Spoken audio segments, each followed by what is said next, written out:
Donc, je suis présente aujourd'hui pour vous proposer une conférence dans le cadre des 25 ans de la FMB. Et tout d'abord, merci à toutes membres du CA d'avoir fait appel à moi pour animer cette conférence, qui est très chère au cœur de Vima la Maclure, parce que j'ai choisi de la faire sur le thème de la théorie de l'attachement, tout en la mettant en lien avec les valeurs de la FMB et aussi montrer comment elles s'inscrivent dans les droits fondamentaux de l'enfant. Et donc, en introduction, voici quelques mots de la fondatrice du programme. Je crois que chaque parent, quelle que soit sa philosophie personnelle et que chaque enfant, quelle que soit son histoire ou sa disposition à la naissance, devrait avoir l'opportunité de faire l'expérience des bénéfices à vie qui découlent des liens précoces qui sont aimants, sains et sécurisants. En une phrase, le cadre est posé. Elle se nourrit de la théorie de l'attachement qui est fondée par John Bowlby et qu'on définit comme le processus de toute une vie qui commence par un système réciproque et interactif entre les parents et le bébé. Et pourquoi les droits de l'enfant? Parce qu'à leur origine, un homme, Janusz Korczak, dès 1912, avait établi une liste des droits imprescriptibles de l'enfant à la protection, à la dignité d'une vie matérielle et affective. Et parmi la liste de ces droits, voici les trois premiers. L'enfant a le droit à la santé, à l'amour et au respect. Vous reconnaissez déjà des points du programme. Donc, le massage bébé, la théorie de l'attachement et les droits de l'enfant sont trois thématiques auxquelles je m'intéresse tout particulièrement. Et quand je m'intéresse à un sujet, je le creuse je remonte jusqu'à son origine pour bien le comprendre. Et donc, j'ai choisi historiquement de revenir à la période des droits de l'homme, parce que c'est à cette période qu'on voit apparaître le premier traité d'éducation, celui de Rousseau, l'Émile, qui attribue à l'enfance une nature spécifique, vertueuse, douée d'une activité intellectuelle autonome et soumise à un processus de développement équilibré. Pardon. Et jeux et objets de l'environnement ne sont plus de simples sources de détente et d'observation, mais ils permettent à l'enfant de se former lui-même par l'expérience et la manipulation. C'est l'un des premiers traités qui va parler vraiment de l'enfant. Et ce traité n'a pas vu le jour par hasard. Il prône l'allaitement et condamne la mise en nourrice, une pratique qui est apparue en France au XVIIe siècle et qui s'est généralisée au XVIIIe. Il faut savoir qu'en 1780, donc à Paris, sur 21 000 naissances, seulement 1000 bébés étaient nourris par leur mère, 1000 étaient nourris par des nourrices à domicile et tous les autres étaient envoyés chez des nourrices mercenaires, sachant qu'il y avait 5 à 15 de décès rien que sur le trajet. Donc vous vous demandez sans doute pourquoi, alors que le livre est sorti quelques années auparavant, cette pratique était autant répandue. Il faut savoir que l'œuvre de Rousseau est sortie clandestinement et qu'elle a fait l'objet d'un arrêt du Parlement. Le livre a été condamné à être lacéré et brûlé et son auteur à être arrêté. L'Émile est vu comme contestataire de l'ordre social et moral. Ça peut expliquer pourquoi la mise en nourrice est restée dans les mœurs jusqu'à la fin du 19e siècle. Mais ça a quand même commencé à évoluer à partir de la sortie du livre, notamment parce que la nourrice venait de plus en plus à domicile. Comme ça, au moins, le lien n'était pas coupé avec les parents. Et donc, malgré ce contexte un peu difficile, Philippe Ariès, historien du XXe siècle, a décrit la naissance du sentiment de famille dans ce livre. Et selon lui, le sentiment de famille aurait commencé au XVIe siècle et s'exprime avec vigueur au XVIIe siècle, ce qui a permis le développement d'une relation affective nouvelle entre les parents et les enfants. Parce qu'à cette époque, la vie était très fragile, la mortalité infantile était extrêmement élevée, jusqu'au pardon, je me suis perdue. Le risque de mort avant 4 ans était intériorisé par les enfants, par les parents. Et souvent, on se disait que la mort, c'était pas grand-chose et que bientôt, un autre enfant remplacerait le précédent. Sans compter qu'on avait très peu de connaissances sur l'enfant à cette époque. On le voyait comme une petite chose amusante. On jouait avec lui comme un animal. On jouait même avec son sexe, sans se poser de questions de ce que ça pouvait lui faire. La tradition augustinienne parlait de la corruption animale et disait de cet enfant aimable qu'il était une créature pervertie dès la naissance par le péché originel. Et en fait, la vision de l'enfant, elle a évolué grâce à la christianisation des mœurs.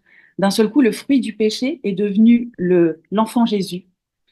Et donc, il est souvent représenté dans les peintures d'ailleurs comme un petit ange. Et à cette époque-là, les attitudes envers le jeune enfant ont commencé à changer. Il y avait plus de respect de sa vie, on voyait même du mignotage, une prise de conscience de l'innocence, de sa faiblesse de l'enfance et les devoirs de l'adulte de le protéger et de le préserver. Et cette mission, elle a été notamment confiée aux sages-femmes Elle devait protéger l'enfant et informer les parents. Et c'est là qu'on voit les premiers écrits. Il y a eu Balthazar Gratien en 46 qui dit que il n'y a que le temps qui puisse guérir de l'enfance et de la jeunesse qui sont véritablement des âges d'imperfection en tout et qu'il faut mieux le connaître pour le rectifier. Donc je vous l'accorde, la vision n'est pas très optimiste, mais on commence à s'intéresser à l'enfant. L'abbé Goussot, lui, il fait le portrait de l'honnête femme qui doit se familiariser souvent avec les enfants, les faire parler de toutes choses, les traiter en gens raisonnables, les gagner par la douceur. Donc on parle de douceur, ça y est. Et ce serait un secret infaillible pour en faire ce qu'on veut. Et on entend aussi les paroles de médecins tels que le docteur Caillot qui dit que l'âge de raison est une faculté qui ne naît pas subitement, elle se forme par graduation. Aussitôt que l'enfant ouvre les yeux et qu'il peut distinguer les objets, il raisonne. Et donc la famille est née et ça se traduit par l'art. On voit apparaître au XVIe siècle la femme dans les peintures, mais aussi la famille, les enfants qui entourent le parent. Donc les portraits sont plus seulement destinés aux églises, ils ornent les maisons. Ça traduit l'immense progrès du sentiment de famille et un vrai attachement lié au sentiment d'appartenance. Et Erasme, lui, dit en 1714, quand il parle de l'enfant, on ne peut que trop admirer le soin surprenant de la nature. Le mari reconnaît le portrait de sa femme dans ses enfants et la femme celui de son mari. Quelquefois, on y trouve la ressemblance au grand-père, à la grand-mère, un grand-oncle ou une grande-tante. L'enfant éveille émotion, l'image vivante de ses parents. Donc c'est dans ce nouveau contexte qu'on entre dans le siècle des droits de l'homme. Le siècle des Lumières vous dessine une volonté de changement, une nouvelle philosophie, le développement de l'amour et de l'expression de l'égalité et du bonheur individuel. Donc la mortalité à ce moment-là, elle n'est plus une fatalité. On commence à avoir la vaccination. Même dans les classes populaires, la mortalité infantile est en baisse. Un enfant sur deux atteint l'âge de 10 ans. Donc ça reste quand même relatif. Mais il y a des moyens de prévention qui rassurent les parents et on peut lutter contre la contagion, les épidémies et ça va conforter l'implication du rôle de mère. Chez les pères aussi, on voit un changement, l'inquiétude de subvenir aux besoins, d'offrir aux enfants ce qu'ils auraient voulu et un sentiment nouveau d'égalité au droit à l'affection familiale parce que jusqu'ici, il y avait le droit d'aînesse et donc ça favorisait un enfant et on délaissait un peu les autres.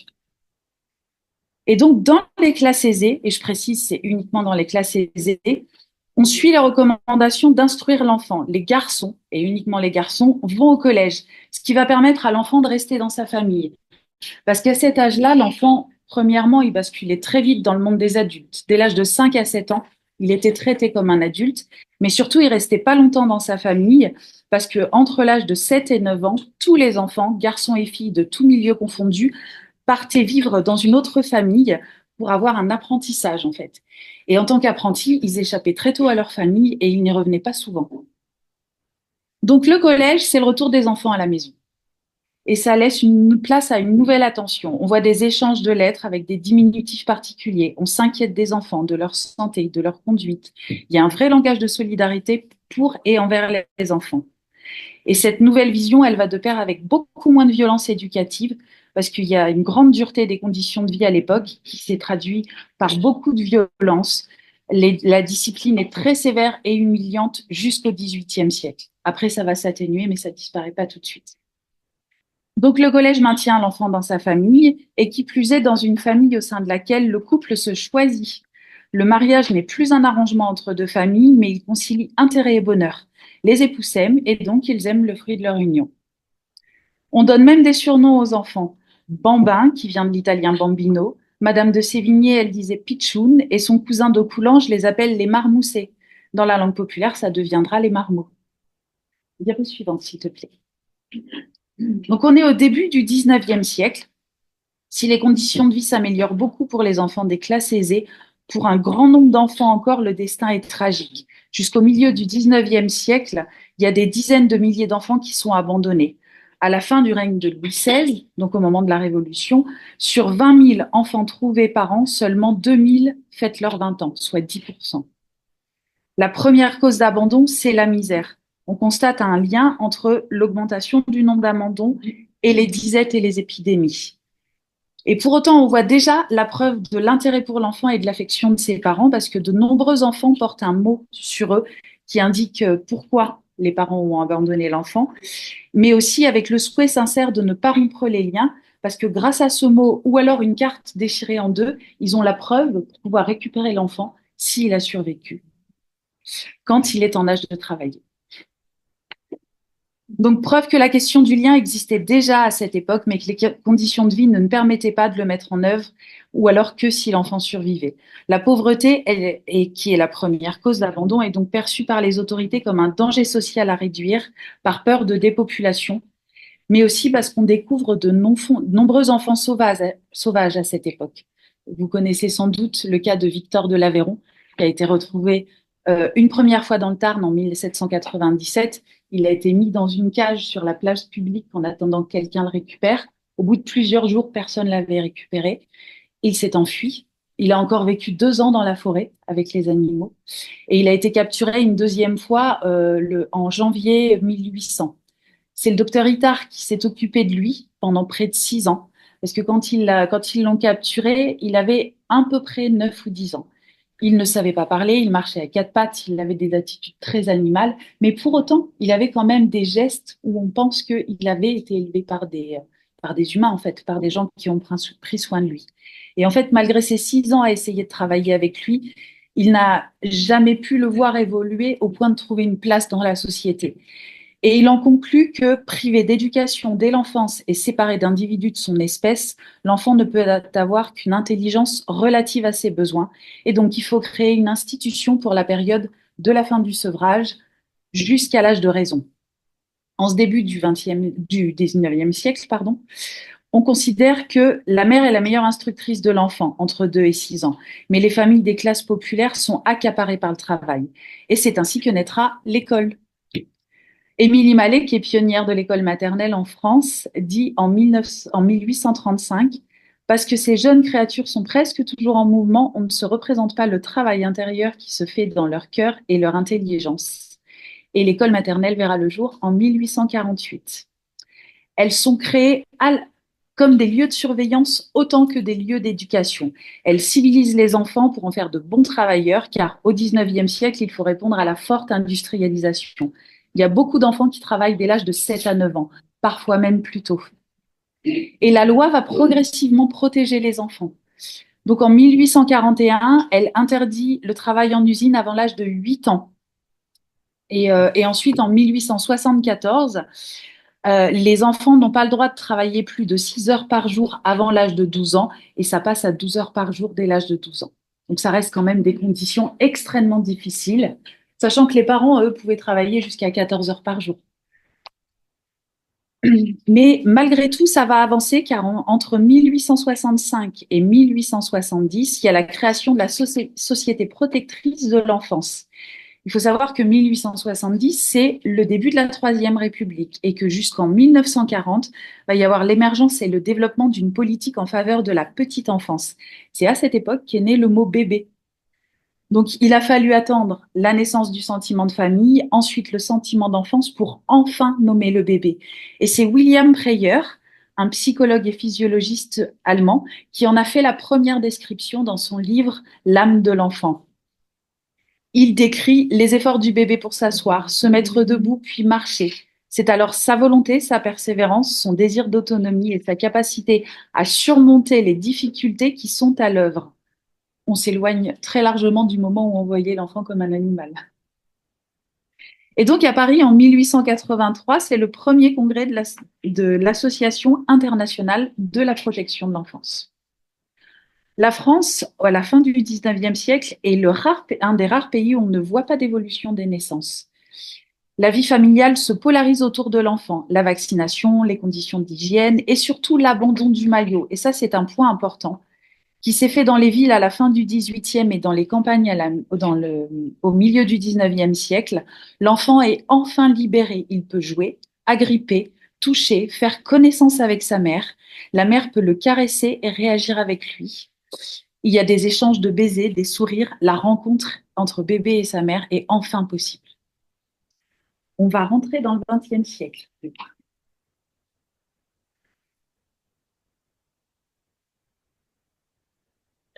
Donc la famille est née et les enfants ont de plus en plus une enfance grâce à toutes ces lois qui les protègent. Et bientôt, ils vont avoir des droits. Donc, comme promis dans le titre, je vais maintenant vous parler des droits de l'enfant. Une histoire qui a pris un grand tournant par l'existence d'un homme qui est connu sous le nom de Janusz Korczak. C'est un médecin qui vient de Pologne, qu'on appelle l'ami des enfants. Hop, je n'avais pas montré ce livre-là. Donc, à l'image de Vimala McClure, cet homme a été animé par la volonté profonde et il en a fait son projet de vie. Son projet de vie, c'était de sauver les enfants. Il était médecin, il soignait gratuitement les enfants et les pauvres, il a travaillé dans des foyers pour enfants abandonnés et il a pris la direction d'un orphelinat pour enfants en 1910. Il a écrit plusieurs livres, notamment Comment aimer un enfant, celui-là je l'ai pas amené, où il décrit comment prendre soin de l'enfant, comment être attentif et bienveillant. Si, c'est très impressionnant. Je ne sais pas si vous avez déjà lu ce livre. Il est très précurseur pour son époque. Il a aussi écrit Le roi Mathias Ier. Vimala McClure, elle dit être à l'écoute des enfants. Et ben Korczak, lui, il le donne la parole et le pouvoir d'être entendu par les adultes à travers ses livres. Et il a aussi écrit donc le droit de l'enfant au respect, qui est une des valeurs du programme, je vous le rappelle. Et quand il parle des enfants, il dit: je suis petit, mais important. J'ai le droit d'être respecté, et mes parents aussi, dans tous les lieux où je suis accueillie, avec ou sans eux. J'ai le droit de ne pas avoir peur et de ne pas avoir mal quand on me soigne. Les gens qui travaillent dans ces lieux où je reste peu, où je reste un peu, pardon, mais où je ne fais que passer, devraient savoir que j'ai un nom, que j'ai une histoire et que j'ai un avenir. Tu peux passer à la diapo suivante. Voilà. Je vous laisse prendre connaissance maintenant. Donc, c'est la liste des 24 droits imprescriptibles à l'enfant et à la protection et à la dignité qu'il avait établis dès 1912. Je vous laisse la lire un peu, je vais prendre le temps.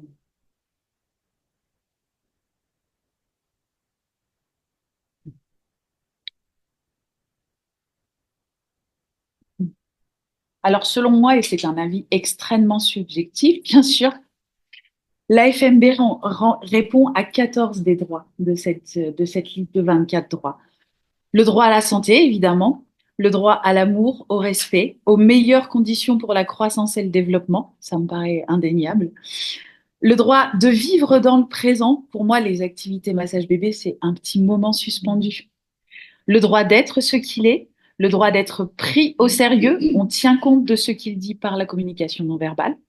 Le droit d'être bien entouré, d'être bien encadré, de désirer, de réclamer, de demander, de jouer, de rêver, de donner son opinion, on lui demande la permission. Et il a le droit d'être triste, même pour la perte d'un caillou. Donc on accueille ses émotions. Voilà, je ne sais pas si vous en auriez mis d'autres, mais c'est ce que moi je retiens.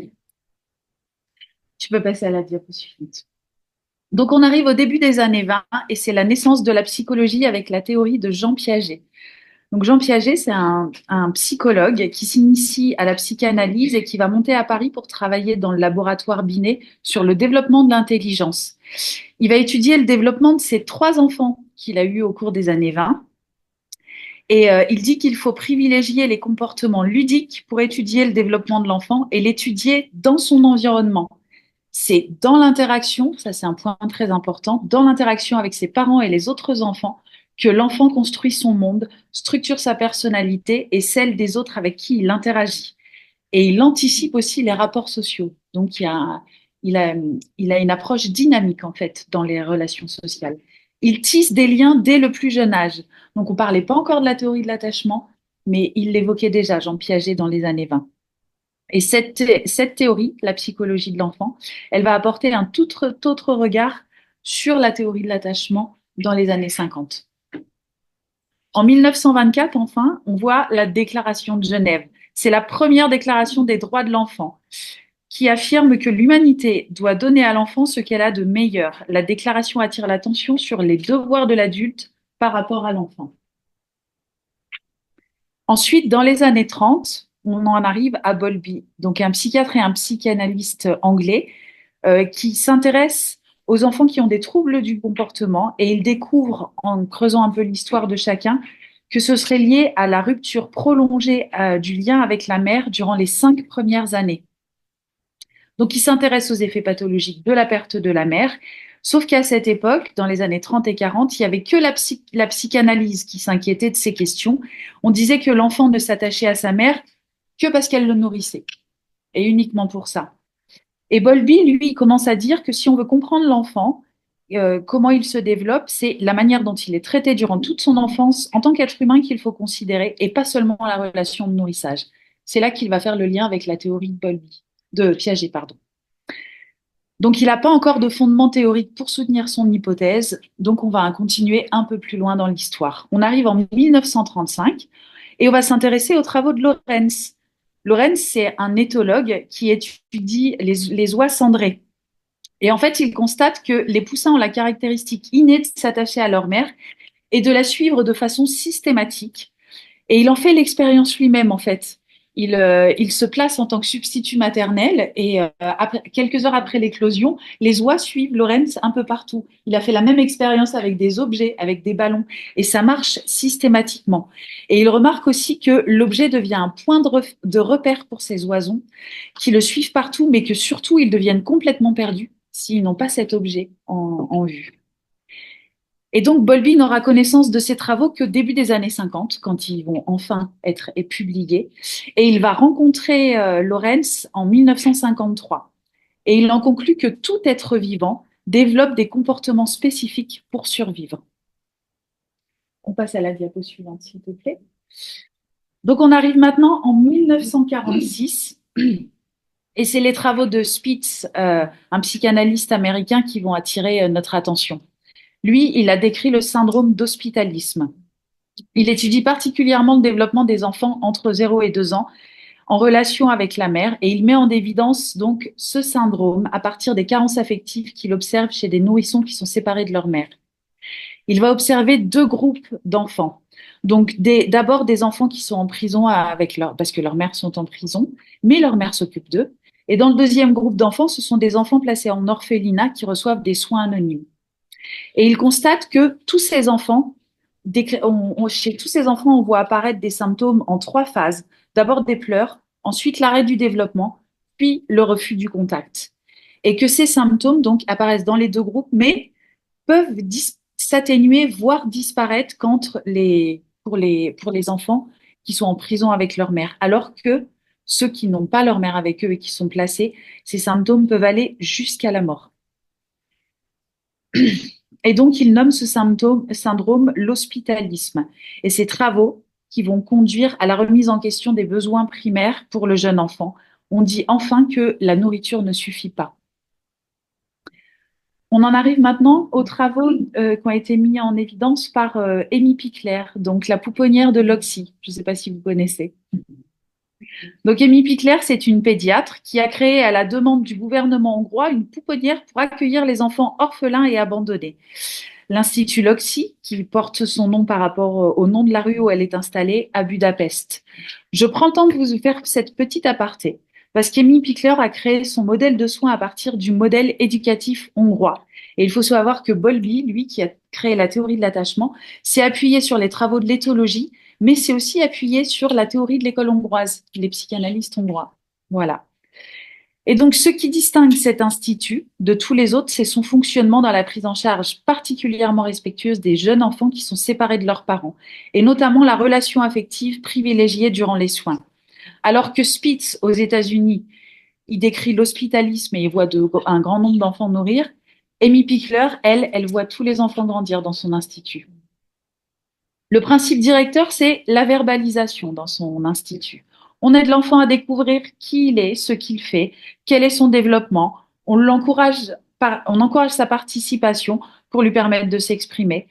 On parle à l'enfant pour le prévenir de ce qui va se produire, pour lui expliquer ce qu'on est en train de faire. Et ce partage verbal permet à l'enfant d'anticiper les événements et de pouvoir réagir. Donc, une méthode plutôt à l'écoute des bébés. Et en fait, elle met aussi en évidence des activités à un moment précis. Il doit être bien éveillé, pas de signe de fatigue. Ça ressemble beaucoup à nos états d'éveil.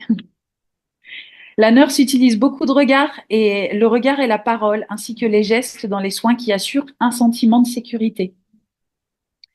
Et donc, tout ce qui a été mis en place à l'Institut Loxy a été reconnu en France grâce à Geneviève Appel, psychologue, et Myriam David, qui sont pédopsychiatres. Toutes les deux, elles vivent en France et elles vont faire un séjour de 15 jours dans les années 70 à l'Oxy. Et elles vont ramener tous ces travaux en France qui vont être ensuite développés dans les crèches et dans toutes les structures d'accueil du jeune enfant.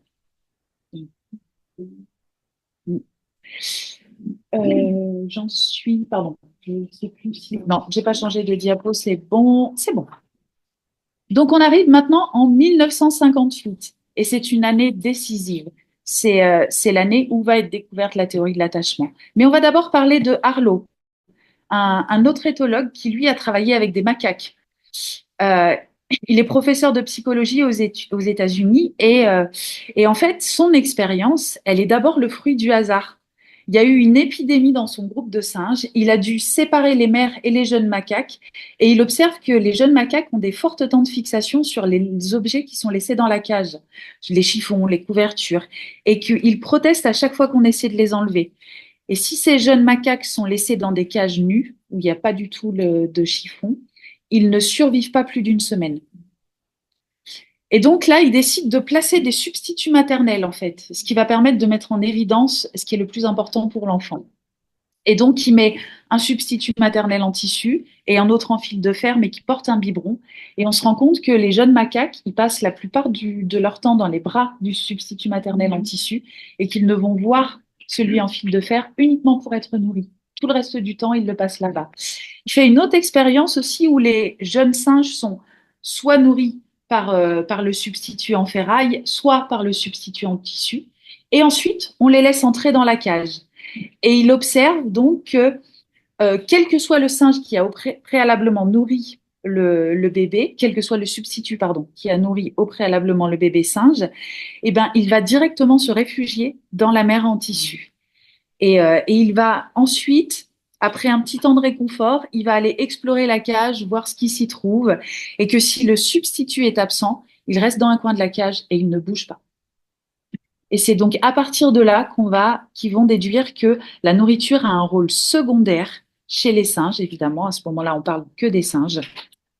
Et que le besoin d'attention est primaire pour pouvoir explorer en gardant un sentiment de sécurité, pardon.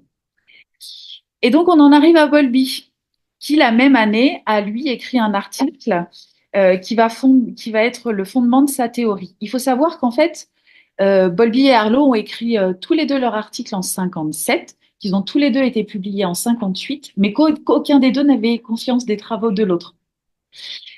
Et donc, quand il écrit cet article, Bowlby, il s'appuie sur les travaux de l'éthologie, donc les oies de Lorenz, et aussi ceux de Spitz aux États-Unis, qui parlent de l'hospitalisme.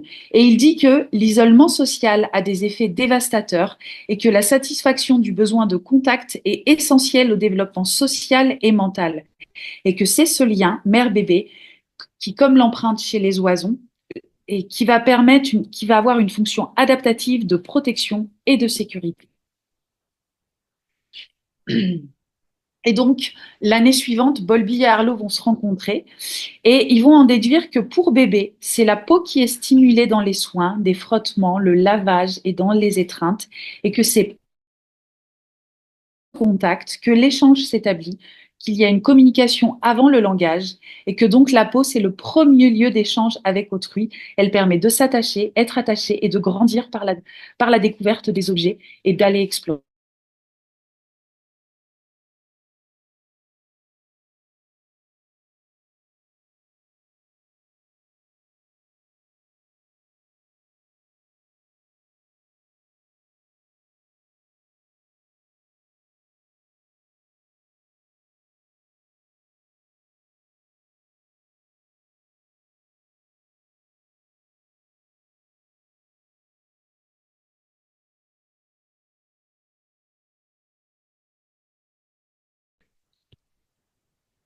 J'essaie de voir, j'ai toujours la connexion. J'ai noté où j'en étais. J'ai oublié de vous les montrer, mais toutes les recherches, donc j'ai ramené tous les livres et j'ai relu donc tous les textes de base en fait, mais ça je vais le dire juste après. Pardon, je suis en train de me mélanger. Oui, c'est dans le colloque, c'est après. On va d'abord voir la suite. C'est bon? Ok. Donc, tu peux passer à la diapo suivante, s'il te plaît. Donc, je vais juste faire une petite parenthèse sur quelques avancées de ce siècle. Donc, c'est en 56 que Grégory Pincus a inventé la première pilule contraceptive. Et Pierre Imbert, Blaise Pierre Imbert, donc c'est un spécialiste de la théorie de l'attachement, dira en 2003 que la conception engage maintenant l'intentionnalité. C'est la décision du désir d'enfant. En 1959, Ian Donald, un Écossais, invente lui l'échographie. Le fœtus change de statut, on se le représente maintenant. Et en 59 toujours, et là c'est une grande avancée, c'est la Déclaration des droits de l'enfant qui a été adoptée par l'Assemblée générale des Nations unies. Elle reconnaît le droit spécifique des enfants dans le monde et les responsabilités des adultes à leur égard. Diapo suivante, s'il vous plaît. On en arrive aux années 70 et c'est Mary Ainsworth, l'élève de Bowlby, qui va nous parler qui va aborder la théorie de l'attachement et en faire quelque chose de concret en psychologie du développement. Parce qu'elle a observé donc des enfants dans différentes cultures. Elle a eu comme professeur William Blatt, un psychologue canadien, qui décrivait déjà dans les années 30 comment les enfants se servent de leurs parents comme source de sécurité pour pouvoir explorer. Donc en France, on avait beaucoup de retard à côté d'eux. Et donc, elle dit que les soins maternels sont déterminants dans la création du type de lien, que c'est pas une question de quantité, mais de qualité relationnelle, car des enfants dont on s'occupe beaucoup peuvent avoir un lien d'attachement non sécurisé. Et elle met en place la situation étrange. Donc, la situation étrange, c'est un scénario d'une vingtaine de minutes qui est fait de séparation et de retrouvailles. Elle va pouvoir déterminer le type d'attachement que possède l'enfant. Elle en décrit trois. Le premier, ce serait les enfants qui sont sécurisés. Ça représenterait à peu près 66% des enfants. C'est un enfant qui proteste au départ du parent, mais qui l'accueille à son retour, qui recherche sa proximité pour se sentir en sécurité, et qui, une fois qu'il se sent de nouveau en sécurité, il repart explorer. La deuxième catégorie d'enfants, il serait dit anxieux évitants. C'est des enfants qui sont peu perturbés par le départ de leur maman, qui ne demandent pas beaucoup de réconfort, qui manifestent pas forcément de la détresse. Ils peuvent se montrer très faciles avec des personnes étrangères et ensuite ils peuvent ignorer le parent à son retour. Et ça représenterait donc 22% des enfants. Et la troisième catégorie, ce serait les anxieux résistants. Ça représentait là 12% des enfants. Ce sont des enfants qui vont chercher le réconfort du parent à son retour, mais de façon assez ambivalente en fait. Ils peuvent associer agrippement et colère. Ils résistent au fait d'être consolés en fait. Et ce travail donc de Mary Ainsworth va être complété par son élève, Mary Shane. Elle va identifier des problèmes de classification pour un certain nombre d'enfants qui n'entrent dans aucune des catégories. Et elle va déterminer qu'il existerait une quatrième catégorie, ce seraient les enfants anxieux désorganisés. Ils ont un lien d'attachement sécurisé, mais ils ont des épisodes complètement désorganisés. Ils montrent à la fois un élan vers le parent et l'arrêt brutal de ce mouvement. Et elle semblerait dire que ce serait lié à un conflit d'attachement. Pour la plupart chez la plupart de ces enfants, elle aurait identifié qu'ils seraient victimes de maltraitance, de négligence, ou alors que le parent aurait eu lui-même euh, vécu des traumas dans l'enfance et que les pleurs et les angoisses de l'enfant réveillent le traumatisme du parent.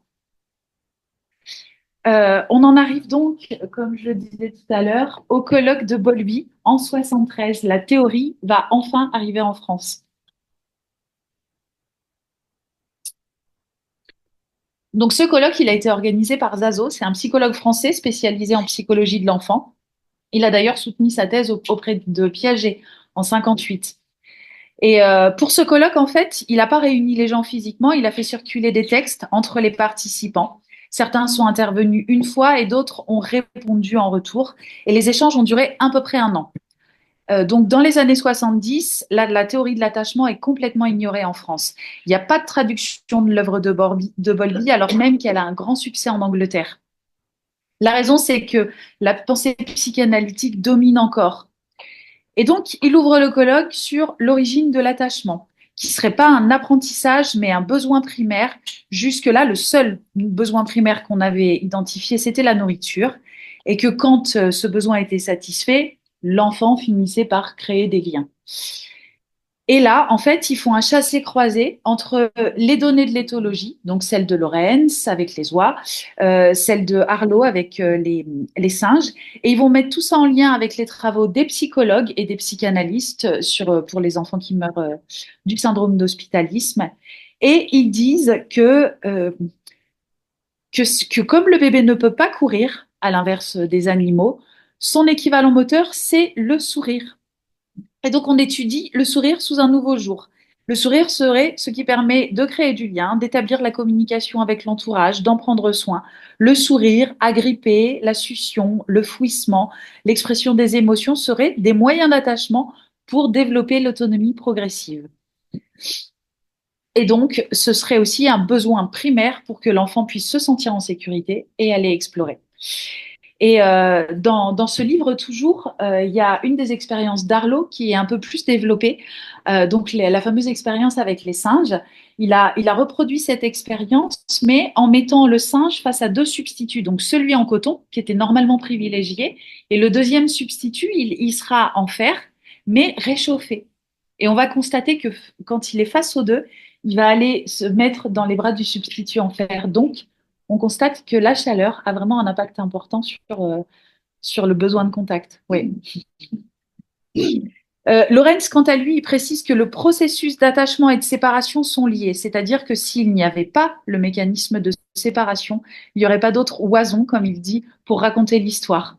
Et que donc, pour s'attacher, il faut vivre des périodes de séparation. Et il conclut le débat en parlant de la confrontation innée-acquis.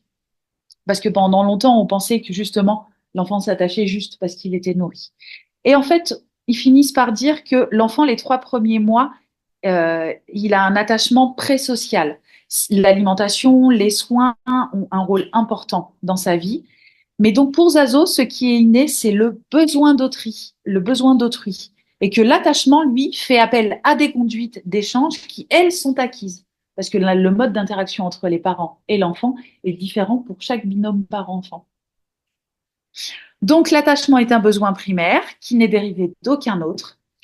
Et la recherche et le besoin d'autrui, elles, sont innés. Et ce n'est pas le résultat d'un apprentissage, car l'individu est un être social dès ses premières réactions. Tu peux passer à la vidéo suivante, s'il te plaît. On va donc maintenant parler de Vimala, enfin. On arrive dans les années 70. Et comme vous le savez, elle est partie étudier et travailler en Inde dans un petit orphelinat. Elle découvre le massage traditionnel des bébés, ses effets apaisants, son rôle dans la communication non verbale.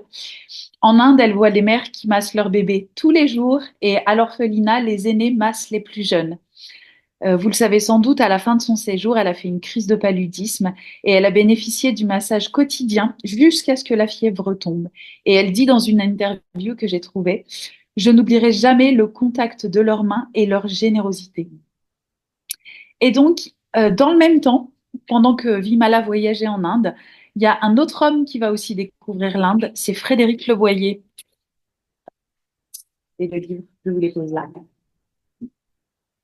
Donc, il est gynécologue et obstétricien. Il a mis au monde plus de 10 000 enfants et il a ensuite abandonné la médecine pour devenir écrivain et photographe. Et il nous dit dans ce livre-là, Pour une naissance sans violence, malgré les apparences, rien ne change. C'est toujours d'Orient que la lumière nous vient. Sans l'Inde, ce livre n'aurait jamais été écrit. Il va apporter un tout autre regard sur la naissance et ce que peut vivre le nourrisson à ce moment-là. Il nous parle notamment du cri. Tout le monde dit c'est merveilleux, sauf que le cri, c'est une souffrance. Et donc, le nouveau-né ressent tout. C'est un raz-de-marée de sensations. Il dit que pour l'apaiser, il faut le poser sur le ventre, sur sa mère, l'endroit parfait pour bébé qui vient de naître. Il faut contenir son corps, ses bras, ses jambes qui cherchent la pluie qu'ils ont toujours connue. Car le premier contact avec le monde, c'est un éveil au toucher.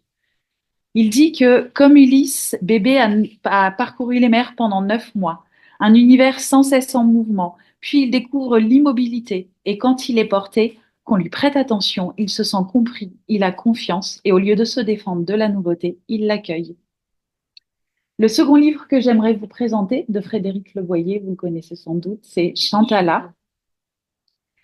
Chantala, c'est le nom de la jeune femme qui l'a photographiée. C'est une jeune femme paralysée des deux jambes qui a été accueillie dans un foyer de Calcutta avec ses deux enfants.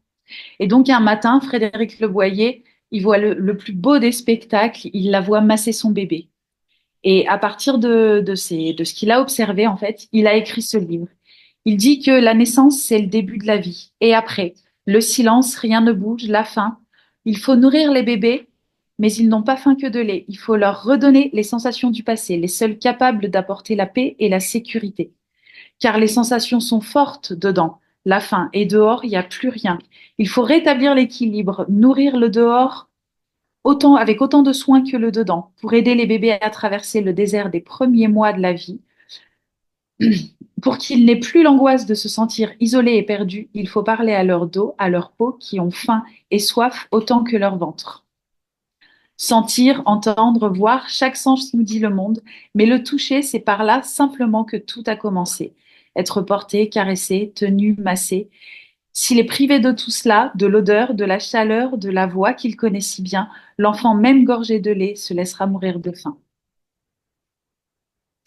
Et donc, pour lui, le massage est un art et il faut un maître.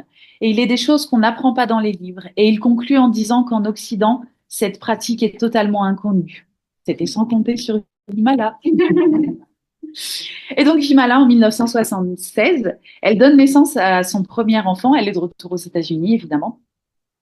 Et elle constate que son bébé souffre de beaucoup de coliques. Et elle a repensé au bébé qu'elle avait rencontré en Inde et elle a commencé à masser son fils quotidiennement. Et tel qu'elle le dit dans la vidéo, il allait mieux et on s'est rapprochés. Il faut savoir dire que la théorie de l'attachement, elle est arrivée aux États-Unis aussi dans les années 70, au moment où Mary Ainsworth, donc c'était une Américaine qui a travaillé au Canada, ensuite aux États-Unis, en Angleterre avec Bowlby, et elle était de retour dans les années 70 aux États-Unis. Donc la théorie de l'attachement est arrivée aux États-Unis au moment où Vimala McClure développait son programme. Diapo suivante, s'il te plaît. Oui, je regardais si je... Donc, on est en 1978 et Vimala, après avoir enseigné plusieurs années chez elle, à la demande d'éducateurs locaux en matière d'accouchement, elle met au point le programme de formation. Comme vous le savez, elle a combiné les mouvements de massage qu'elle a appris en Inde avec le massage suédois, les principes de réflexologie plantaire et palmaire, le yoga, tout en l'adaptant au bébé, avec en plus des mouvements spécifiques pour les coliques. Et parallèlement, elle a conçu un cours pour les parents qui sera à la base de l'Association internationale de massage pour bébés. Et c'est d'ailleurs cette année-là qu'elle a écrit son livre. On est maintenant en 1979 et c'est l'année internationale du jeune enfant.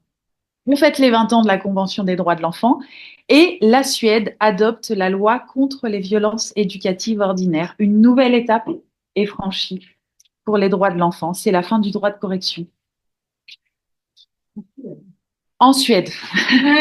Ça arrive beaucoup plus tard chez nous, on est d'accord. En Suède. Donc, en 1979, toujours, cette fois, j'aimerais vous parler de La peau et le toucher d'Ashley Montagu. C'est un des livres qui est conseillé pour notre formation, comme vous le savez sans doute. Donc, Ashley Montagu, c'est un anthropologue anglais et il a beaucoup travaillé donc sur la peau et le toucher. Il nous dit que c'est le premier sens à se développer avant 8 semaines in utero et que plus une fonction se développe tôt, plus elle est fondamentale. La peau, c'est un mode de communication.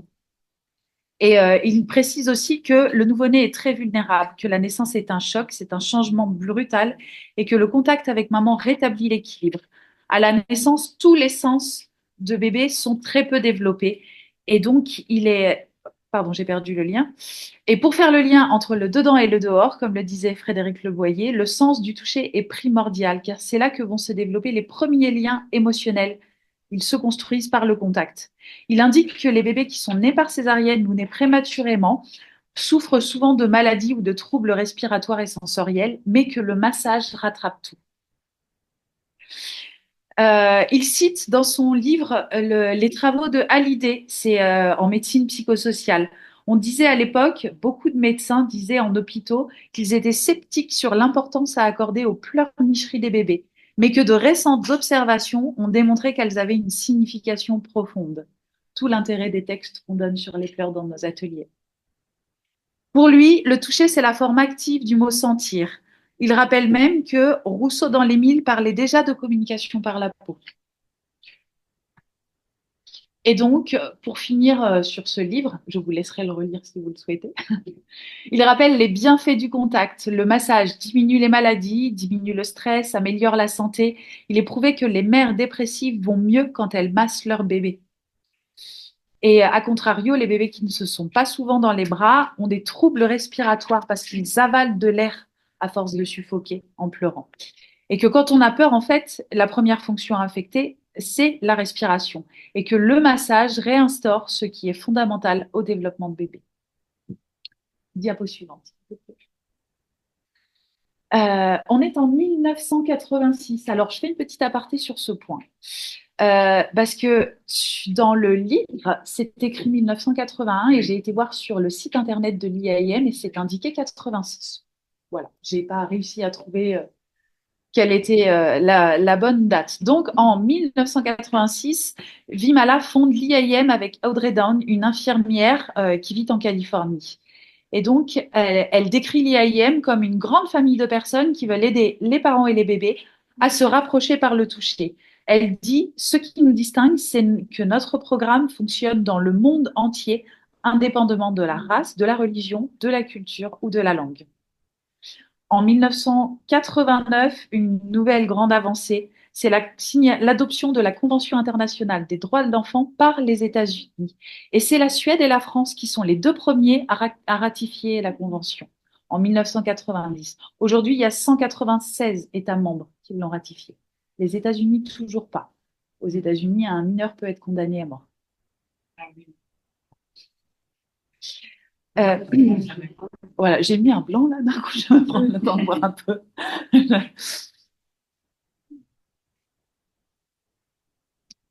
Et donc 1989, c'est aussi l'année où le programme prend une envergure internationale. Il va commencer à parcourir le monde. Le chapitre italien a été créé en 89 par une femme qui avait suivi les cours avec son bébé et avec Vimala aux États-Unis. Et donc, une petite liste pour vous montrer comment ça grandit. Donc, ce sera le tour de la Suède et de l'Espagne en 94, de l'Allemagne et de la Nouvelle-Zélande en 95, de la Norvège, du Royaume-Uni et du Japon en 97 et de la Suisse en 99. Diapo suivante, s'il te plaît. En 92, je fais un petit retour en arrière.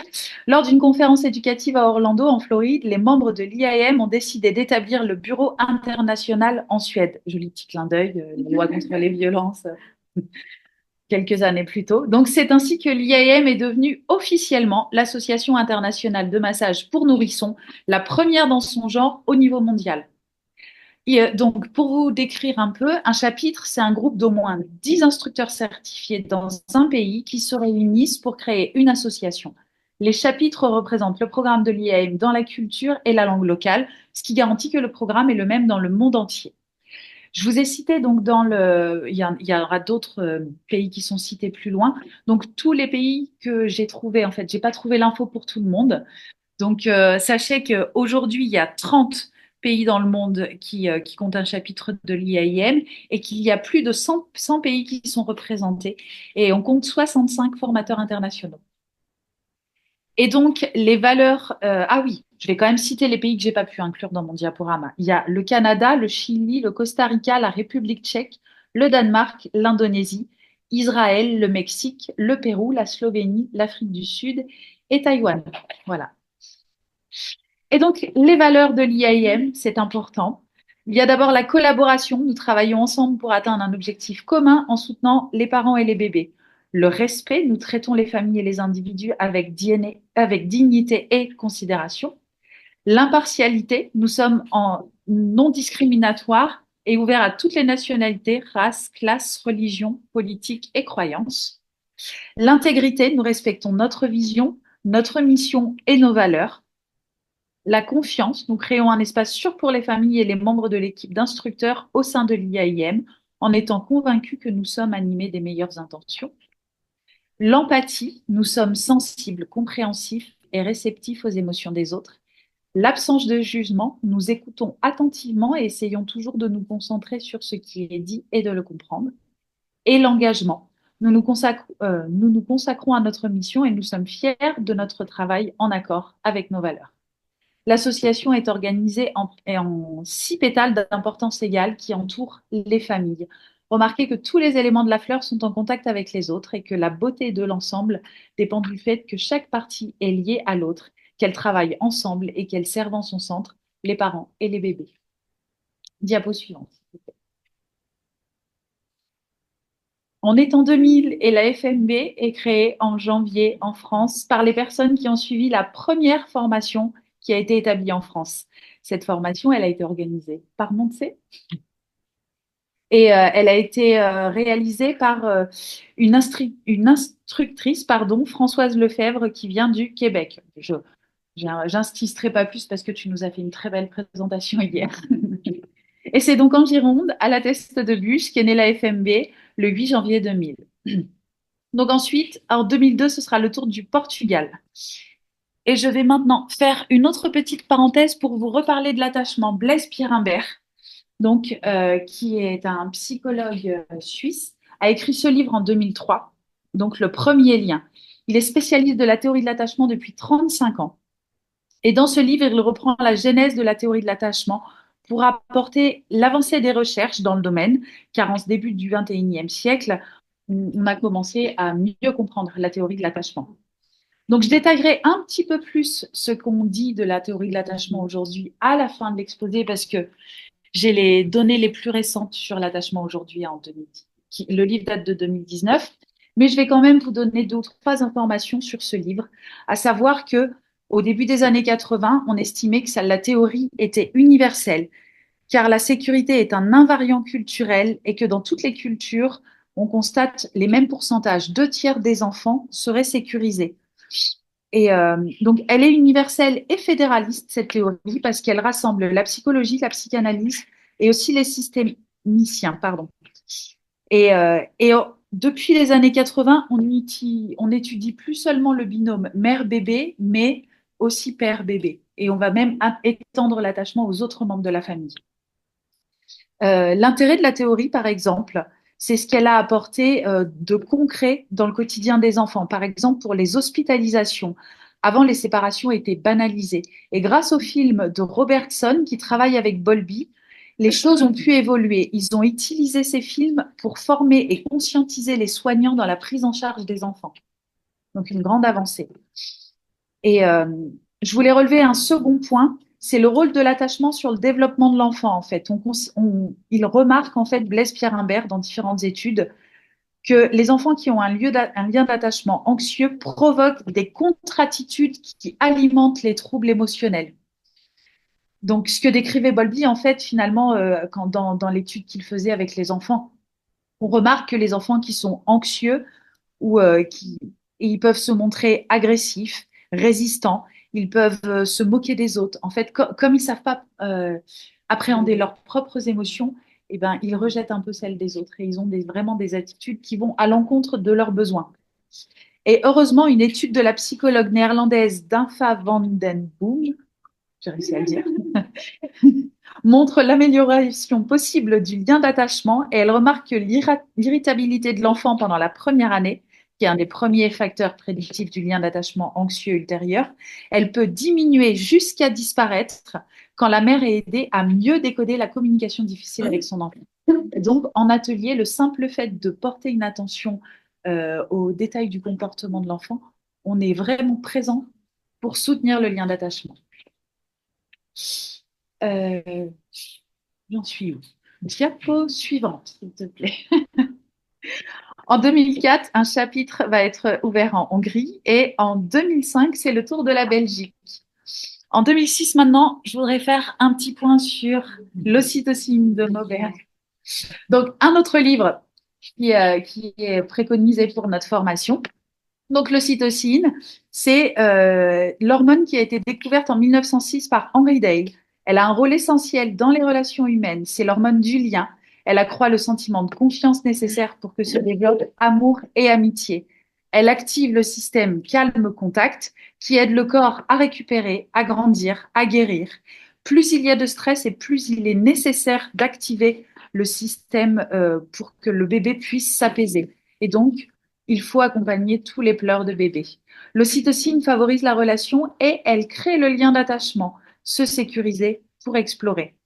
Toute stimulation sensorielle douce sécrète de l'ocytocine, les mots doux, les caresses, les échanges de regards, porter bébé, le cajoler, le rassurer, le masser, offre un sentiment de confiance et de sécurité. L'ocytocine ancre les moments heureux dans la mémoire et elle renforce les liens.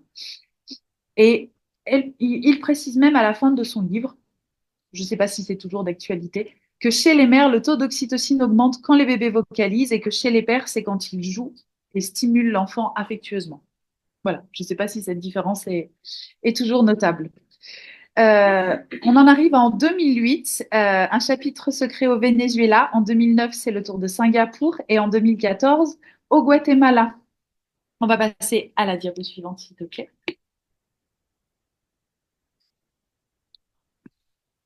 Et on va s'arrêter quelque peu en 2014 pour vous parler de ce livre aussi, préconisé dans la formation. Les recherches que Catherine Guéguen, donc, qui est médecin, va mettre en avant dans ce livre euh, en 2014. Donc, elle nous explique qu'au quatrième trimestre de grossesse, donc c'est les 3 premiers mois de bébé, oui, euh, le cerveau de bébé est programmé pour la survie. Le bébé est vite submergé et le toucher l'apaise. Elle détaille en fait comment le cerveau se construit à travers ce livre. Elle nous explique qu'il y a 3 parties, le cerveau archaïque qui lui euh, gère toutes les fonctions autonomes, le cœur qui bat, le fonctionnement des organes. Ensuite, il y a le cerveau émotionnel, dont l'amygdale, donc dans le cerveau, hein, pas celle dans la gorge. L'amygdale qui est le siège des vécus et des peurs et aussi le siège d'attachement. C'est aussi le lieu de radar de tout ce qui est inconnu, c'est-à-dire tout pour bébé. Et le néocortex, c'est la 3e partie du cerveau. Le néocortex qui contrôle notamment l'amygdale, la zone des émotions. Et en fait, elle nous explique que les 2 premières parties du cerveau sont développées et fonctionnelles à la naissance chez le bébé, mais que la dernière partie du cerveau, elle se développe pendant les 5 premières années. Et que notamment les zones préfrontales qui permettent le contrôle des émotions, cette partie-là du cerveau, elle commence à être opérationnelle à l'âge de 6 ans et le développement s'achève entre 16 et 17 ans. Oui, alors j'ai trouvé différentes recherches. Ça va jusqu'à 25 ans de toute manière pour la partie la plus évoluée du cerveau, mais pour le cortex orbitofrontal, donc qui lui inhibe l'amygdale, ce serait 16 à 17 ans. Voilà. Et donc, la première année, l'amygdale fonctionne, mais l'enfant n'a pas de ressources pour se calmer et il a besoin de la présence rassurante et contenante de l'adulte pour s'apaiser. Le massage produit de l'ocytocine et l'ocytocine peut agir lentement et rester très longtemps en quantité, en grande quantité dans le cerveau pendant des heures, voire des semaines. Alors que le stress, lui, il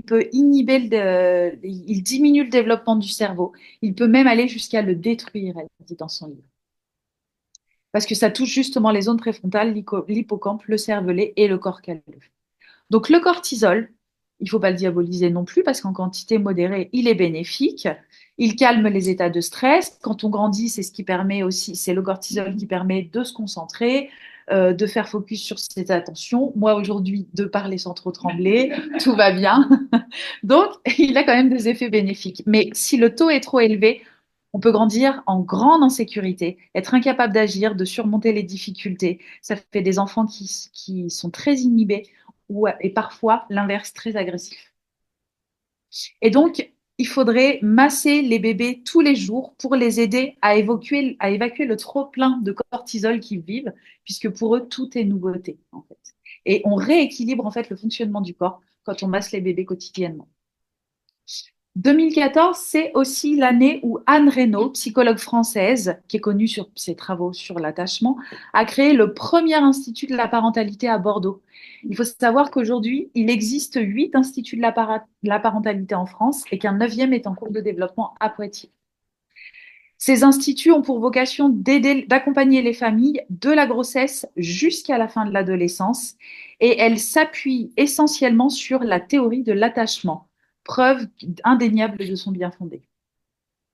Diapo suivante, s'il vous plaît. On est en 2015 et c'est au Kenya et en Serbie que vont s'ouvrir des chapitres de l'UIM. Et en 2018, c'est la République dominicaine. 2018 toujours, j'ai pas ramené le DVD, mais vous avez la photo, je crois. C'est la sortie du film Même qu'on est imbattable, un film documentaire. Vous connaissez peut-être. Oui. Donc, il faut savoir que la loi contre les violences éducatives ordinaires, elle a été adoptée en France en décembre 2016 et qu'un mois plus tard, elle a été censurée. Et donc, il y a une éducatrice de jeunes enfants française qui vit en Suède qui a choisi de faire un reportage où elle a filmé des parents, cette première génération de parents qu'elle dit nés imbattables en fait. Ils ont grandi dans une éducation sans violence. Et donc, on voit déjà un papa dans tous les débuts du reportage qui dit j'aurais besoin de faire des recherches pour savoir comment et quand taper mon enfant. Et on voit aussi un enfant à qui on lui pose la question, on lui dit qu'est-ce que tu ferais si un adulte te donnait une claque? Et il répond c'est quoi une claque? Ouais, ouais, il est marquant ce film, hein. Moi, je pleure à chaque fois que je le regarde, hein. Comme on est en 2017. Il y a un petit décalage avec ce que je vais dire parce que la loi a été adaptée ensuite, mais elle dit dans ce reportage, aujourd'hui en France, la violence est qualifiée d'ordinaire. Elle est vue comme banale, normale. Si taper un adulte est une agression, taper un animal est de la cruauté.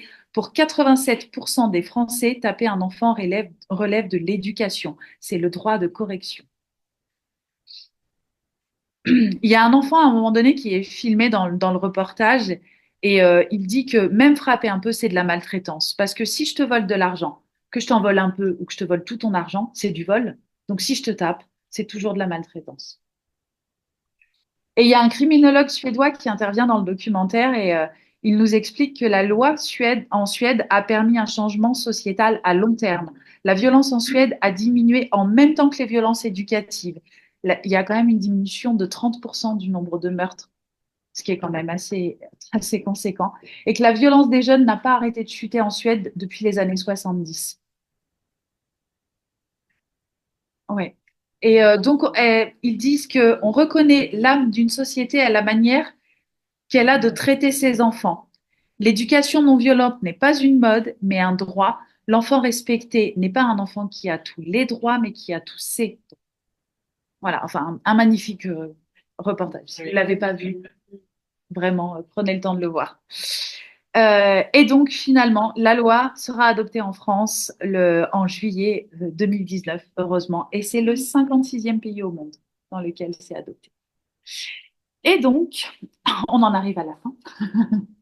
Je vais vous parler de l'attachement aujourd'hui, les dernières recherches et ce qu'on sait, ce que ça nous dit. Donc, ce livre a été fait comme le premier lien. Donc, il a été rédigé sous la direction de Blaise Pierre Imbert. Sauf que là, il fait intervenir en fait plusieurs personnes pour avoir une vision plus large en fait de ce que c'est l'attachement aujourd'hui. Il nous dit en intro, Pierre Imbert, que dans la famille nucléaire, l'enfant a un statut social central. Il cimente la cellule familiale.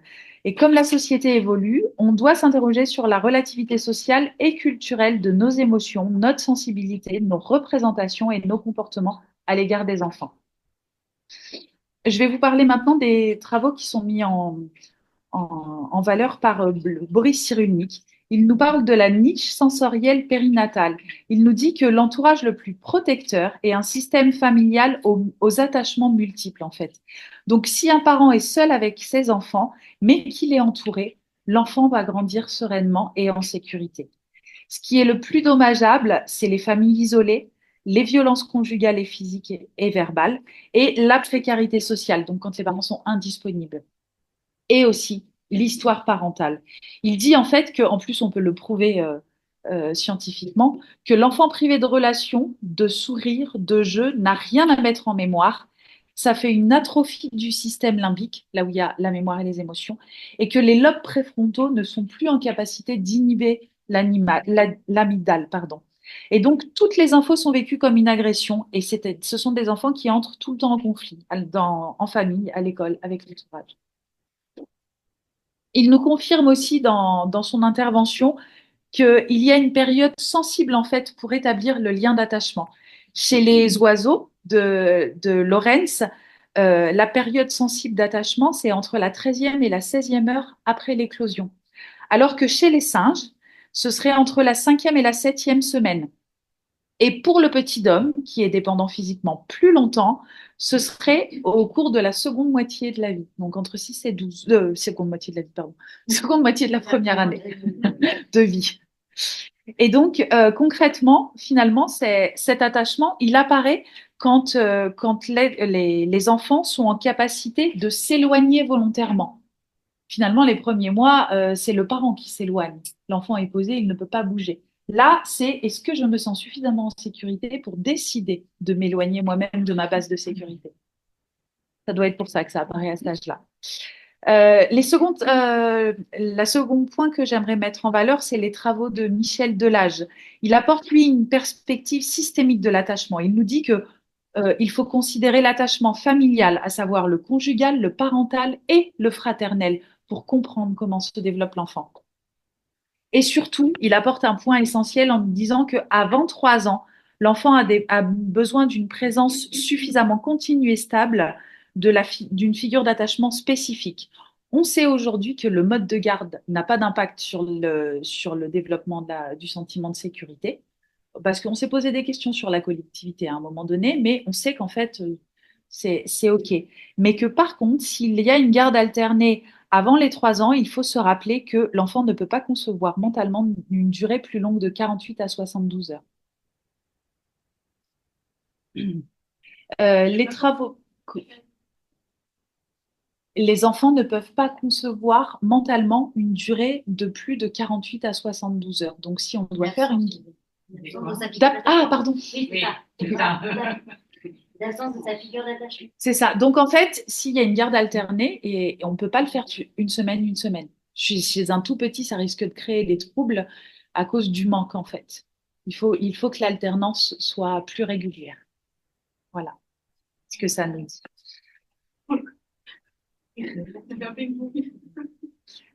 Les travaux dont je voulais vous parler ensuite, ce serait ceux d'Heidi Keller. Avant 3 ans, ça peut mettre l'enfant en grande insécurité affective. On peut voir des troubles du sommeil. Alors, chez les troubles, de toute manière, ce sera troubles du sommeil, troubles de l'alimentation, troubles du comportement. Si on constate ça chez un enfant, il faut se poser les questions. Ça peut être autre chose, hein, mais il faut quand même se...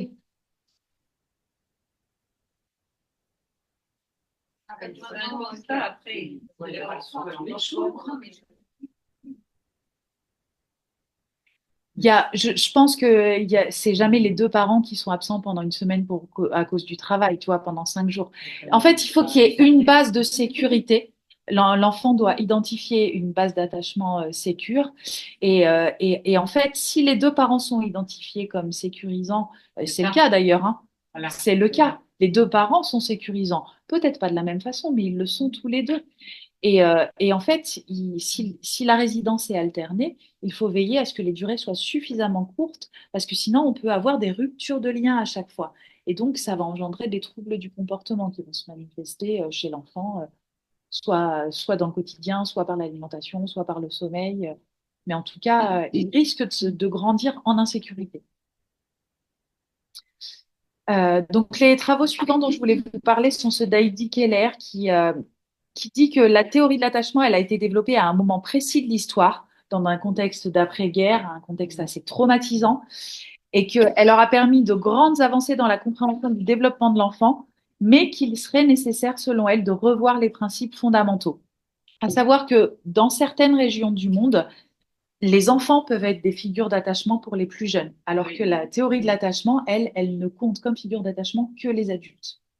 Elle nous dit aussi que l'attachement, il est basé sur un lien émotionnel et que donc l'expression des émotions a une dimension centrale. Mais dans de nombreuses cultures ou environnements, l'expression des émotions est découragée. Et donc, qu'est-ce qu'on fait de la théorie de l'attachement dans ces cultures, en fait. Il faut revoir les principes fondamentaux pour savoir, enfin, pour s'assurer que c'est bien une théorie universelle, parce que selon elle, ce serait plus une théorie monoculturelle. Mais pour autant, elle reconnaît son bien fondé mais elle dit qu'il faut revoir les principes fondamentaux. Voilà. Heidi Keller. Oh, pardon, c'était la dernière diapo. J'ai oublié. Vous avez tous les noms des que je cite. Excusez-moi. L'expérience dont je voulais vous faire part, enfin l'expérience, la partie que je voulais partager avec vous, donc c'est Chantal Zaouche-Gaudron qui elle dit qu'il faut une approche écosystémique. Donc il faut prendre en compte l'enfant dans son espace social et elle dit que les enfants ont un taux plus élevé d'attachement insécurisé quand il y a pauvreté. Sauf qu'aujourd'hui en France, 3 millions d'enfants, alors aujourd'hui, le livre est de 2019, hein. On est d'accord, hein, on remet dans le. Donc, il y aurait à ce moment-là 3 millions d'enfants qui vivraient dans un foyer aux revenus en dessous du seuil de pauvreté. Et ça a augmenté. Donc, alors, et c'est là qu'elle insiste sur le fait que l'enfant doit grandir dans une famille élargie, en fait. Parce que si juste le foyer, les parents vivent cette fragilité, ils peuvent du coup se sentir en insécurité et être moins présents pour leur enfant. Mais s'ils vivent dans une famille élargie, et, les liens d'attachement peuvent être sécurisés. Donc le maillage social est essentiel, le soutien social est très important. Et c'est aussi là qu'on voit que l'intérêt de nos ateliers, en fait, des familles qui traversent des phases difficiles, si elles peuvent participer aux ateliers, eh ben, elles vont agrandir ce maillage social, elles vont pouvoir rencontrer d'autres familles, elles vont pouvoir échanger, elles vont pouvoir trouver des soutiens.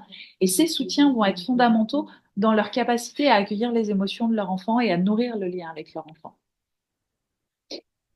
Je voulais vous parler, je finirai par celle-ci, donc je vais passer au dernier point que j'avais dit. En même temps, les deux sont plutôt intéressants. Donc, Marie Dennett, elle nous parle du numérique et de l'appareil mobile.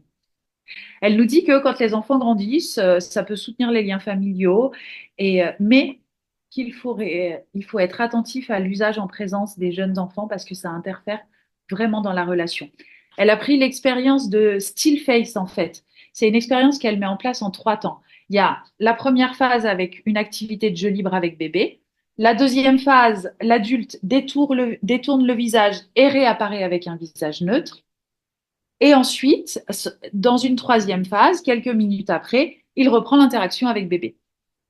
Dans cette expérience, en fait, elle nous dit que dans la phase 2, le bébé proteste, tente de rétablir la relation avec sa mère, et si ça revient pas assez vite, il se tourne sur lui-même et il se met en retrait de la relation. Et ensuite, dans la phase 3, il va rétablir le contact avec son parent.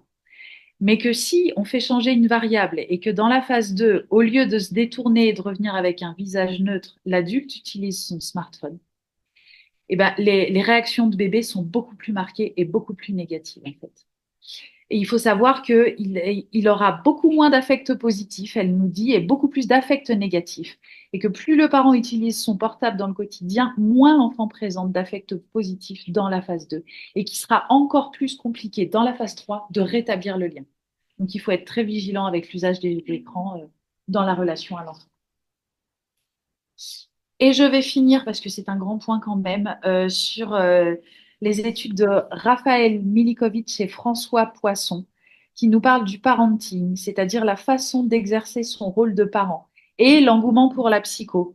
En fait, depuis quelques années, tout le monde cherche les causes profondes du comportement de l'enfant, mais on voit souvent des causalités simplifiées, inspirées de travaux scientifiques qui érodent les nuances, et ce qui contraint l'adulte à adopter une attitude qui n'est pas spontanée ou qui le culpabilise de ne pas faire comme il faut. Peur de ne jamais en faire assez, on s'accuse de tous les mots si l'enfant est en échec, crainte des mots qu'on emploie. En fait, ils nous parlent du burn-out. Ils emploient l'image d'une bougie, en fait, c'est se consumer le burn-out. C'est l'exposition prolongée au stress et plus de ressources pour y faire face. Le terme de burn-out a été utilisé dans la sphère privée dès 1983. Il y a eu les premières études scientifiques en 89. Elles sont passées complètement inaperçues. C'est revenu en 2003, mais quand on parlait des familles qui avaient des enfants au développement atypique. Et ensuite, en 2007, pour les enfants gravement malades. Mais donc, jusqu'ici, que dans des situations de stress. Et en 2017, il y a une nouvelle étude qui a été faite et qui considère que 5 à 8 des parents seraient touchés par le burn-out parental, soit 600 000 parents en France. Et qu'on sait qu'aujourd'hui, ça ne touche pas que les familles qui vivent des situations particulières. Alors, ça, c'était les chiffres, je le rappelle, hein, le livre, c'est 2019 et c'était avant le Covid. Oui. Voilà, je me l'étais noté. J'ai pas les données depuis le Covid, en fait, mais je trouvais ça intéressant de vous apporter déjà celle-ci. Et donc, pour comprendre ce phénomène, il nous parle des écarts entre les soi. Donc, le soi actuel, c'est la personne qu'on est. Le soi idéal, c'est le parent qu'on aimerait être. Et le soi prescrit, c'est la norme de la société. C'est l'image qu'on a du parent aujourd'hui, en fait. Et il semblerait et donc, en fait, il dit que c'est dangereux d'intérioriser, en fait, que, d'être un parent parfait, de s'imposer d'être un parent parfait. Et il semblerait que c'est la théorie de l'attachement qui aurait inspiré la parentalité positive. Il y a une étude qui aurait été faite où on demande de définir les 5 traits les plus désirables du parent idéal pour la société. C'est attentif, affectueux, responsable, calme et sécurisant. Et du point de vue des parents, ces 5 traits, c'est affectueux, attentif, disponible, calme et sécurisant. Il y en a 4 sur 5 en commun. Donc c'est vraiment intérioriser d'être un parent parfait. Et donc ça met la barre très très haute en fait. Et il nous dit qu'il ne faudrait pas avoir d'ambition délétère, qu'il faut reconnaître ce que le parent fait déjà de bon, déculpabiliser et renforcer le sentiment de compétence. C'est ce qu'on fait dans nos ateliers, en fait. On met en valeur tout ce que les parents font de bon, tous les signaux que le bébé envoie pour dire je t'admire, je me sens bien avec toi. Et donc, on renforce le sentiment de compétence des parents. C'est toute notre place. Et donc, on en arrive à la conclusion. Euh, je vais prendre un peu d'eau d'abord.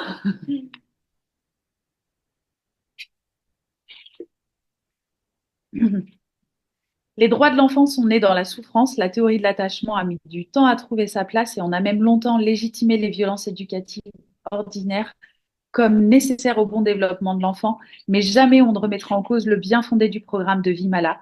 Il n'est qu'amour, respect, bienveillance, tolérance et en plus d'offrir de beaux moments de partage entre bébé et ses parents, il est incontestable qu'il nourrit les liens parents-enfants et qu'il contribue au bon développement de l'enfant.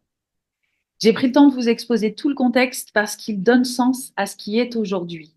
Et il fait nécessaire, à mon sens, d'en avoir conscience pour s'en détacher et se centrer sur ce qui nous intéresse, à savoir porter les valeurs du programme au cœur d'un accueil des plus bienveillants pour les familles. C'est le bien fondé du programme de Vimala d'ailleurs, à savoir que quelle que soit l'histoire de la famille, leurs croyances, leur culture, ou plus simplement leurs préoccupations, l'image qu'ils ont d'eux-mêmes, on est là pour permettre la rencontre, pour leur offrir le plus beau des cadeaux, un outil pour renforcer les liens parents-enfants par le langage universel, le massage bébé. Françoise Dolto, elle avait créé les maisons vertes à la fin des années 70 pour permettre des espaces de rencontre entre les parents. Et Vimala Maclure, elle a créé le plus beau des programmes pour permettre la rencontre de bébés avec ses parents dans cette belle forme de communication qui passe par le toucher sain et nourrissant. Notre place d'instructeur, c'est d'offrir aux parents des espaces pour être entendus, soutenus, valorisés dans leur façon d'être avec bébé. Et le programme, il nourrit les liens d'attachement car il offre des moments privilégiés qui les favorisent, qui les renforcent. Il offre un cadre, la détente des parents, condition sine qua non pour que le moment soit bénéfique, et des conditions pour le mettre en œuvre. On demande la permission, ce qui va dans le sens du droit du respect de l'enfant. Et aussi une attention particulière aux états de conscience de bébé pour répondre au mieux à ses besoins. Il permet aux parents de prendre confiance par les valeurs d'écoute et de compréhension qu'ils portent. Il réunit les valeurs qui nous sont chères, respecter, écouter, comprendre et aimer. C'est la dernière. Je vous remercie.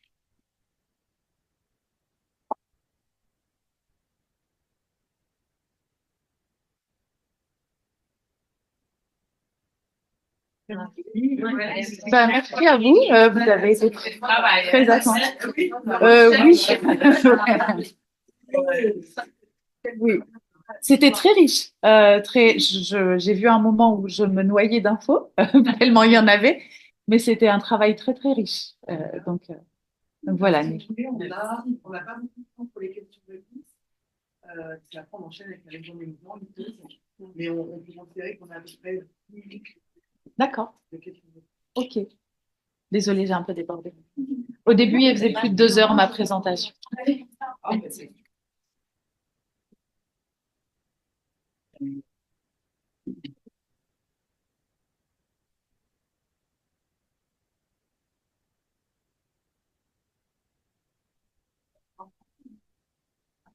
Ah, si tu peux, bien sûr. Bien sûr, il faut que ça ait du sens, en fait, par rapport à...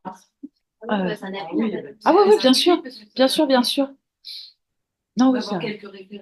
Oui, oui, oui, oui. Après, j'ai tous les livres si vous voulez les prendre en photo. Je pourrais faire la bibliographie à la fin de la parce que j'ai oublié le livre de Loxy et puis un autre livre, je sais plus lequel. Mais voilà, c'est tous les livres sur lesquels je me suis appuyée sont là en fait. Voilà.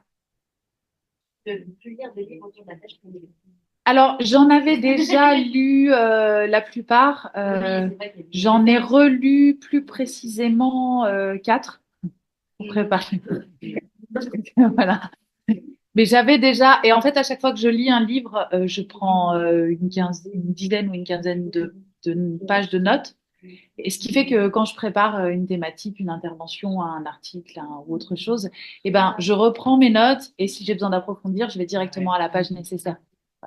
Méthodologie quand on est auteur. Parce que je suis moi-même auteur, même si je n'ai fait qu'un livre qui est sorti en 2013. Non. C'est l'éveil du bébé, en fait. Je l'ai écrit quand j'ai travaillé aux éditions Philippe Duval. L'objectif, c'était de faire un coffret de 6 petits livres qui parlaient de l'enfant.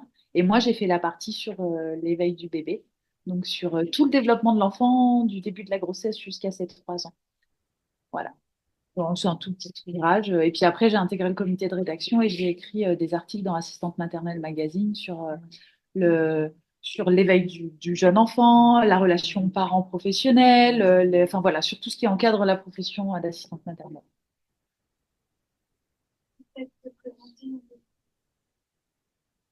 Oui, ce que tu fais C'est vrai, exactement.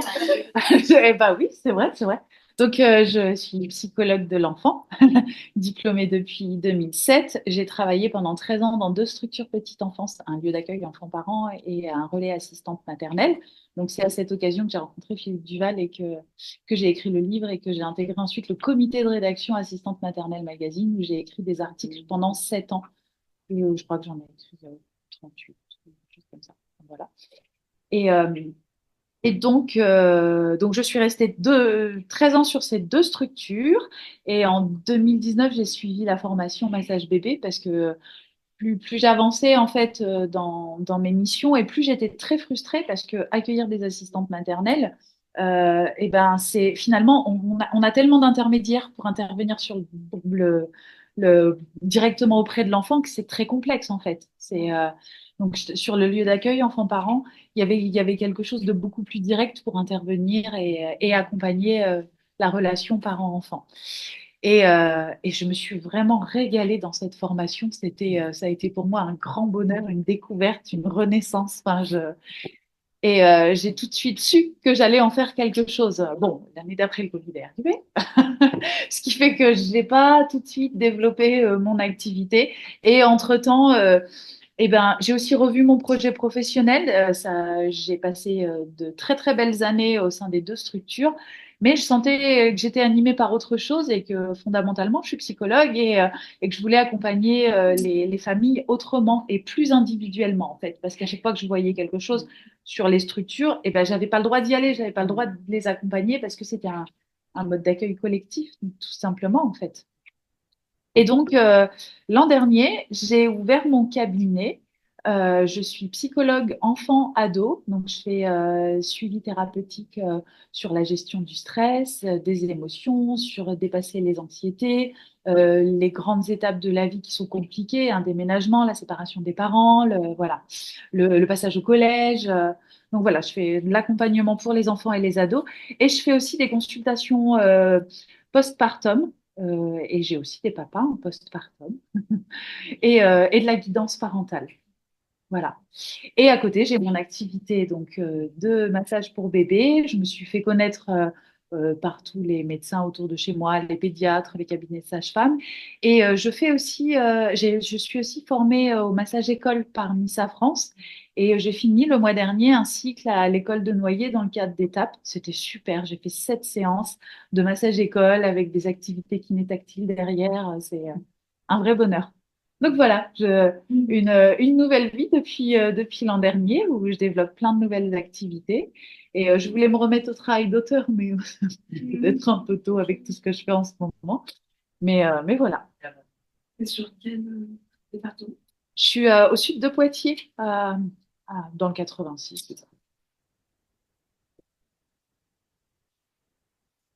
Beaucoup pour être conférence très riche, historique, un jour,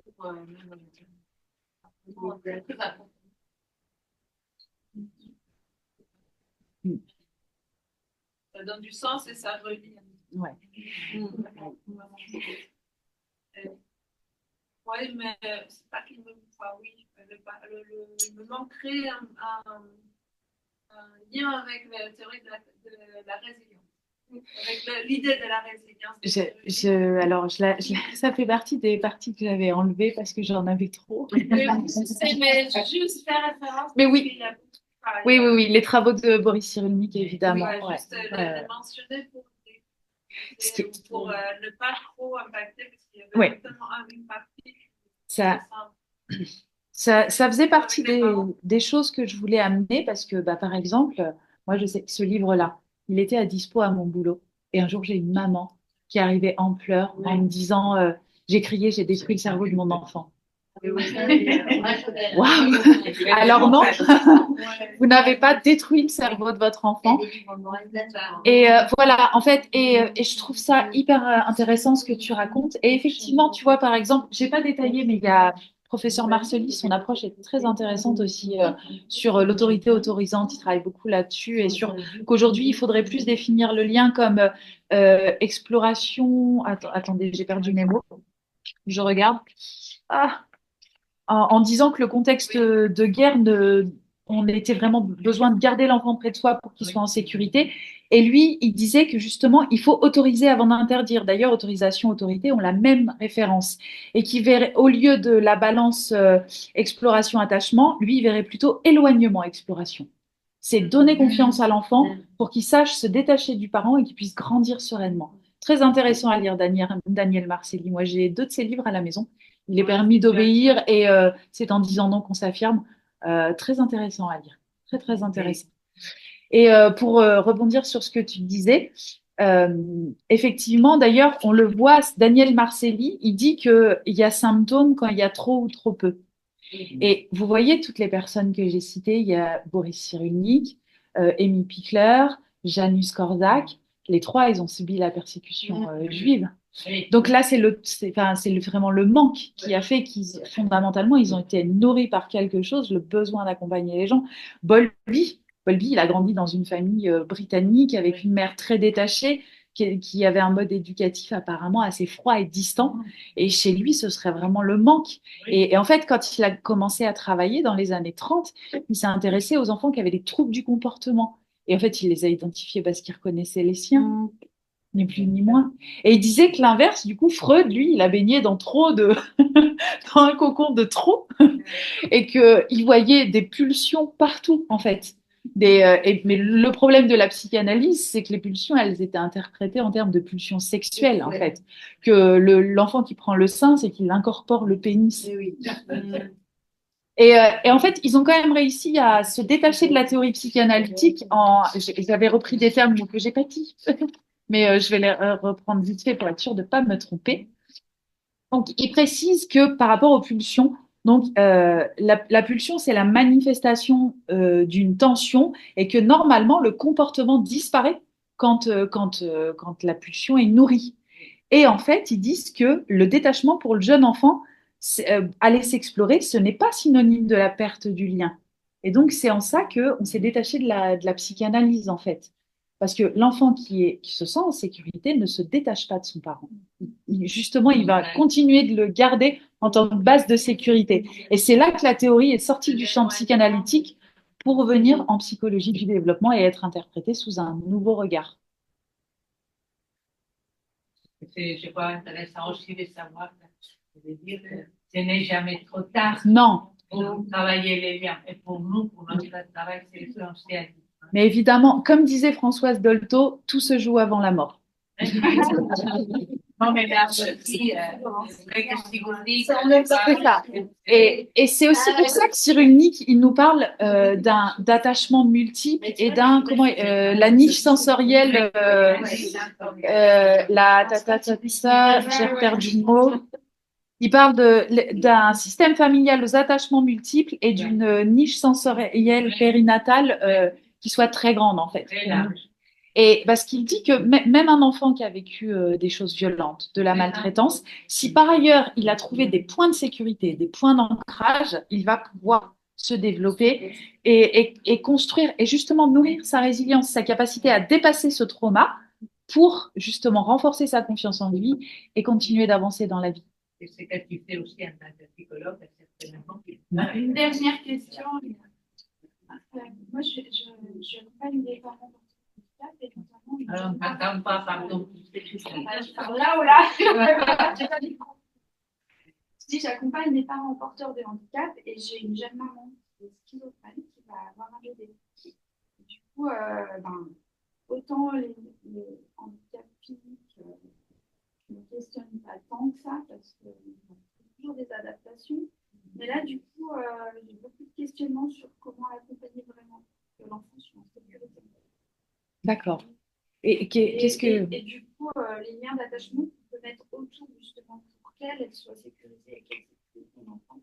Quand tu disais que de l'âge, il parlait de l'attachement. Ouais. Et voilà, qu'est-ce que sur quelle personne relais, en fait, elle peut s'appuyer parce que j'imagine qu'elle n'est pas toute seule. Déjà, si elle a un enfant, c'est qu'il y a eu c'est qu'il y a sans doute un couple. D'accord, ils sont tous les deux en difficulté. Donc, il faudrait voir en fait dans l'entourage qui peut être présent, mais et surtout s'ils sont en capacité seuls d'élever de façon saine et sereine cet enfant en fait, parce qu'on sait qu'en cas de trouble psychiatrique, il est quand même nécessaire de voir si l'enfant peut rester dans son milieu familial. Il y a des placements qui ont lieu justement parce que les parents ne peuvent pas assumer. Mais pour autant, sans couper le lien, en fait, on accompagne. Ça ne veut pas dire qu'on détruit le lien. Bien sûr que ces parents ont le droit d'être parents, mais il faut savoir si ça peut correspondre aux besoins de l'enfant. Je pense que, et j'imagine que tu travailles dans cette structure au sein d'une équipe pluridisciplinaire, et il va falloir... C'est l'enjeu qu'elle est enceinte là maintenant, c'est le début de sa grossesse. D'accord. Voilà, ça se passe là. Et c'est quoi les hormones chez une femme qui souffre de schizophrénie? Le chamboulement hormonal, ça doit... Après, dans la schizophrénie, il y a quand même... C'est pas la majorité des patients qui sont violents. Ça reste assez minoritaire. Donc, il faut voir quelle capacité elle est capable de développer. Et peut-être que cet heureux événement va lui permettre de développer des compétences qu'on ne voyait pas jusque-là, en fait. Donc, il accompagné avec beaucoup de bienveillance, parce que ses parents, comme tous parents, ils ont le droit de l'être. Et puis, savoir à quel moment on prend un peu plus de place pour mettre l'enfant en sécurité, tout en maintenant du lien avec ses parents. Mais oui, il faut une évaluation globale, en fait, de la capacité des parents à répondre aux besoins. Et ils vivent dans un foyer ou pas? D'accord. Oui, donc il y a quand même une surveillance. Il y a un entourage important. Mais ça, c'est tant mieux. Et l'entourage familial aussi, parce que ça aussi, ça compte. Il n'y a pas. D'accord. Merci beaucoup.